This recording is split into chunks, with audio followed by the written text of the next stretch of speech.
ಬೆಳ್ತಂಗಡಿ ತಾಲೂಕಿನಾದ್ಯಂತ ನಿನ್ನೆ ರಾತ್ರಿಯಿಂದ ಗಾಳಿ ಸಹಿತ ಭಾರೀ ಮಳೆಯಾಗ್ತಾ ಇದ್ದು ಹಳ್ಳ ತೊರೆ ನದಿಗಳಲ್ಲಿ ನೀರಿನ ಪ್ರಮಾಣ ಹೆಚ್ಚಾಗಿದೆ. ತಾಲೂಕಿನ ಕೆಲವು ತಗ್ಗು ಪ್ರದೇಶದ ಗದ್ದೆ ತೋಟಗಳಿಗೆ ನೀರು ನುಗ್ಗಿದ್ದು ಲಾಯಲ ಗ್ರಾಮದ ಪುತ್ರಬೈಲು ಗುರಿಂಗಾನ ಬಳಿ ಇರುವ ಹೊಳೆಯಲ್ಲಿ ನೀರಿನ ಪ್ರಮಾಣ ಹೆಚ್ಚಾಗಿದೆ. ಉಪ್ಪಿನಂಗಡಿಯ ನೇತ್ರಾವತಿ ನದಿಯಲ್ಲೂ ಭಾರೀ ನೀರು ತುಂಬಿದ್ದು ರಸ್ತೆ ಸಮೀಪದವರೆಗೆ ನೀರು ಏರಿಕೆಯಾಗಿದೆ. ಧರ್ಮಸ್ಥಳದ ನೇತ್ರಾವತಿ ನದಿಯಲ್ಲೂ ನೀರು ಹೆಚ್ಚಾಗಿದ್ದು ಮುಂಡಾಜೆಯಲ್ಲಿ ತೋಟಗಳಿಗೆ ನೀರು ನುಗ್ಗಿದೆ. ಇನ್ನು ಉಜಿರೆಪೇಟೆಯ ರಸ್ತೆಯಲ್ಲಿ ನೀರು ತುಂಬಿ ವಾಹನ ಸವಾರರು ಪರದಾಡ್ತಿದ್ದಾರೆ.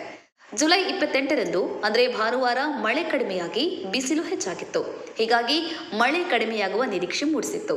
ಆದರೆ ಆ ನಿರೀಕ್ಷೆ ಸುಳ್ಳಾಗಿದ್ದು ಇಂದು ಮುಂಜಾನೆಯಿಂದಲೇ ತಾಲೂಕಿನ ಎಲ್ಲ ಕಡೆ ವಿಪರೀತ ಮಳೆ ಸುರಿತಾ ಇದೆ.